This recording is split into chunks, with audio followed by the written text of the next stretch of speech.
आज तक मेरे बच्चे स्कूल नहीं जाते, क्योंकि मैं अकेला करने वाला, जहाँ मैं करता हूँ वही मेरे पैसे मार लेता है, वही खा लेता है। मैं उनका पेट पाल के उनका स्कूल में भेजूँ। धमकी दिया तुम यहाँ रहोगी ना तो रात में 10 गुंडा को भेजेंगे। आप मेरी बेटी 12 साल 9 साल ऐसे करके उम्र थी, तीनों माँ बेटी का ये गलत इस्तेमाल करेंगे। तो ये स्थिति इतनी गंभीर है आज मजदूरों की कि देखने के लिए ही सिर्फ कर दिया कि खाना पूर्ति के मजदूरों को दिया है, लेकिन कुछ नहीं। पहले से ज़्यादा बुरी स्थिति आज मजदूर की है।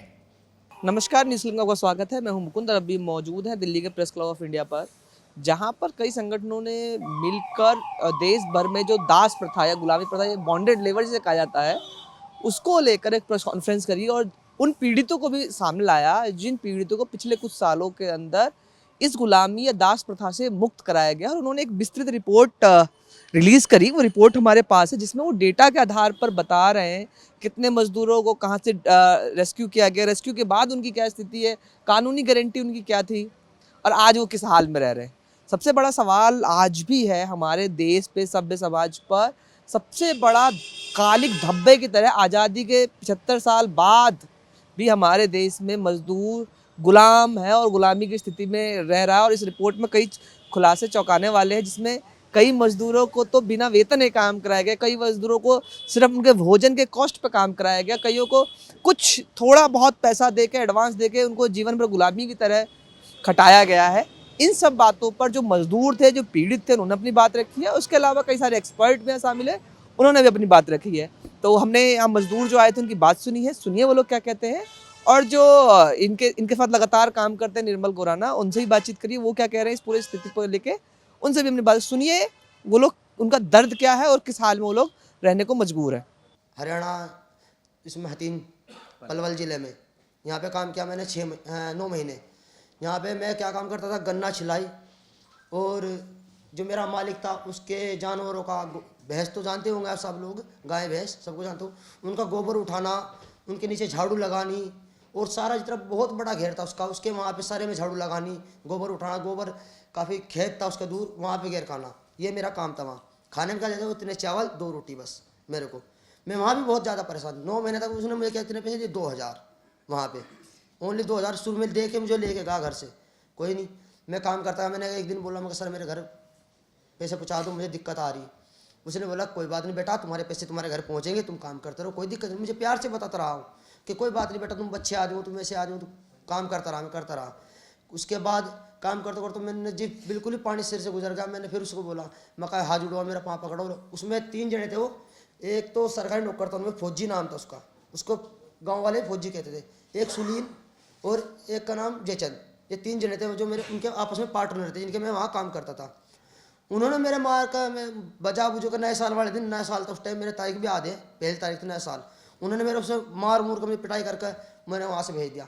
मैं अकेला हरियाणा से पलवल, जो पिकअप होती नहीं, ट्रक होते हैं बड़े बड़े, उनमें बैठकर पैदल चल चल के लिफ्ट मांग मांग के वहाँ से दिल्ली तक पहुँचा।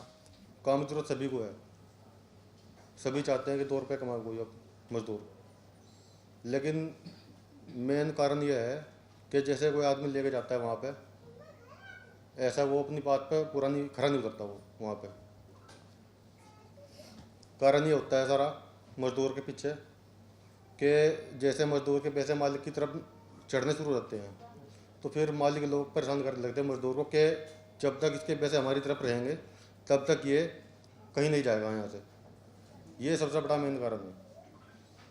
10-20 हज़ार रुपये दे दिए मालिकों ने, कोई बड़ी बात नहीं है इसमें, वो 1-2 15 में या 15-20 दिन में उतर जाते हैं पैसे खर्चे के साथ साथ। इतना मोटा तो खर्चा देते नहीं कोई मजदूरों को, सिर्फ खाने के पैसे देते हैं 3000 रुपये या 2000 रुपये 10 दिन में, 15 दिन में। तो हमारे पति का चाय की दुकान था, वहाँ पे एक ठेकेदार आया, बोला आप ड्यूटी करोगी? तो हम बोले क्या ड्यूटी है? तो बोला कि डीडीए पार्क में शौचालय की ड्यूटी है, बाथरूम बनी हुई है, उसमें लेडीज़ और जेंट्स है, उसमें देखना है कि लेडीज़ वाले में जेंट्स न जाए, जेंट्स वाले में लेडीज़ न जाए। तो हम बोले ठीक है। तो बोला यहीं पे हम झोपड़ी डलवा देंगे तो डबल ड्यूटी मिलने लगेगी आपका। तो बोले कि डबल ड्यूटी मुझे मालूम ही नहीं था कैसा होता है क्या होता है, कभी मैंने किए ही नहीं थे। तो बोला कि पैसे होता है ना, जैसे कि 8 घंटा ड्यूटी किए 10 बजे से 5-6 बजे तक, तो उसका हम 8,000 10,000 देते हैं, और शाम को देखभाल करना है तो उसका भी मतलब उतने ही पैसे होते हैं। तो उसने मुझे समझाया, तो बोले चलो ठीक है देखते हैं। तो डीडीए वाले साहब और ठेकेदार दोनों मिल के मेरा एक बाथरूम के साइड में झोपड़ी डलवा दिया। तो मेरे को 10 बजे से बोल के लाई थी ड्यूटी कराने के लिए। यहाँ पे जब हम झोपड़ी में रहने लगे तो सुबह 5 बजे से मेरा ड्यूटी चालू हो गई। ड्यूटी करते करते जब मैं परेशान हो गई, हमारे 3 बच्चे हैं, 2 बेटी 1 बेटा, तब तो मेरे बच्चे छोटे छोटे थे, 2013 से 2017 तक। तो आप बच्चे बड़े हो गई होंगे, आप सब समझ सकते हैं। तो ड्यूटी करते करते मेरे बेटी का जब तबीयत ख़राब हो गई ना, बड़ी वाली बेटी बहुत सीरियस हो गई, तो मैंने ठेकेदार को फ़ोन किया कि ठेकेदार जी मेरे बच्चे की तबीयत ख़राब है, कुछ पैसे दे दीजिए। तो ठेकेदार जी जो आए तो मेरा घर का जो बर्तन था, जो खाने पीने का बनाए थे हमने, तो वो भी उठा के फेंक दिया। जो दुकान मेरा पति का चाय की दुकान चला रहे थे वहीं पे फुटपाथ पे, तो उसी में 100-50 रुपये चाय बेच के हो जाती थी। अब जैसे कि कोई इंसान है, किसी का दुख दर्द देखा तो 5 किलो आटा 2 किलो चावल कोई एक कपड़े दे के मदद कर दिया करती थी। तो ऐसे मेरी गुजारा चलती थी। और हम सोचते कि हम यहाँ से चले जाएंगे, तो ठेकेदार धमकी देते कि यहाँ से अगर भाग जाओगी तो आप लोगों को पकड़ के जेल में डाल दिया जाएगा। तो एमसीडी वाले जब आए ना, तो मेरे को कहने लगा कि आप मुसलमान हो और आपको हम चाहे जैसे भी हो सके हम इस्तेमाल करेंगे और हम कर सकते हैं।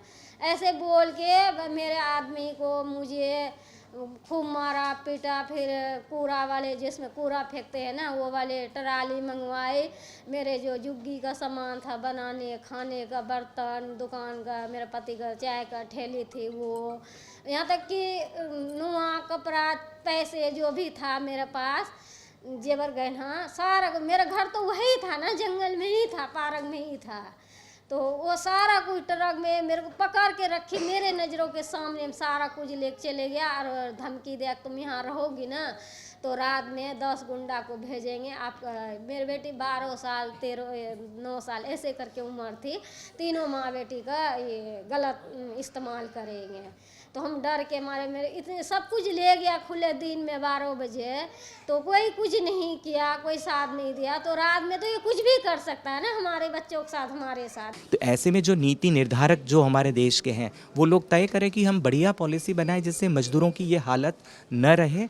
मजदूरों को एक सम्मानजनक ज़िंदगी देने के लिए, उनको स्वतंत्रता का अधिकार देने के लिए, उनको रोजगार का अधिकार देने के लिए आपने इतने सारे कानून तो बना दिए, पर लागू कहाँ है? न नरेगा का मजदूरों को काम मिल रहा है, न उनके पास हेल्थ का कोई बेनिफिट है, न उनके पास रहने के लिए घर। एक सिंगल मजदूर का भी तो बताइए कि जिनको सरकार ने हाल फिलहाल में ज़मीन अलॉट किया है।